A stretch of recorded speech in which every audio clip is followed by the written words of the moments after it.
About your weather as we head into your Monday afternoon. It's been a beautiful day across the area. Right now, temperatures still in the 80s out there, still seeing some lower 80s out along our beaches. As we go into this evening with the clear skies, temperatures are going to cool pretty rapidly. We'll be back into the lower 70s to upper 60s by the time we get to midnight. By tomorrow morning, back into the 60s across the area.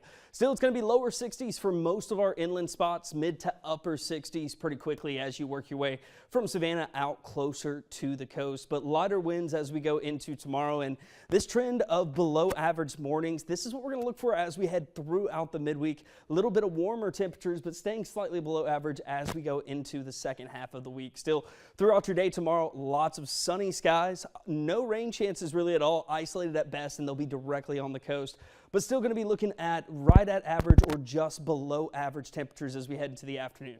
Still going to be back in the 80s, upper 80s throughout the inland areas, lower 80s out at our beaches as we go into tomorrow. And still as we go into tomorrow evening, once you get home, temperatures once again will cool down pretty quickly back into the 70s by the time we get to about 11 p.m. Talking about the rest of your week and what we're going to be seeing. The good news is we have this system right off the coast. That's what's taking away a lot of the gusty winds, and we're left with the high pressure as we head into the midweek. This is what's giving us that beautiful weather.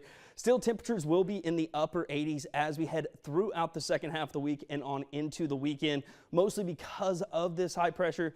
Still during that time, each afternoon, we'll get a little bit more of that mugginess coming back. Really going to start feeling that throughout the second half of the week, and that continues to go up as we head into the weekend, but not going to be seeing much when it comes to your rain chances during that time. Isolated at best Thursday, Friday, Saturday. We'll see a little bit of higher chances as we head into Sunday. And this is all because of that high pressure. It blocks us off from a lot of those rain chances. Anything we see, it's going to be coming in from off the coast, and we'll be keeping our eyes on this next front. Could be pushing closer to the area as we go into the start of next week, if it can actually make it all the way to us. But as we always talk about, we're that area where fronts usually come to die. So we're going to keep you updated on that regardless as it gets closer to us. What we will be looking at is a little bit of cooler values coming back into play. Still warming trend through the rest of the work week, back into the upper 80s Thursday and Friday into Saturday. And then it's mid 80s with a little more cloud cover, few isolated rain chances. And that's what we'll take with us as we go into the start of the fall season. Still, if you're going to be out and about as we head into the next few days, take into account that our weed allergens are at those medium high levels, and that's specifically ragweeds, chenopod's, and nettle as well. So take that into account. If you have any concerns on the forecast, you can always find the latest details in the WTOC weather app.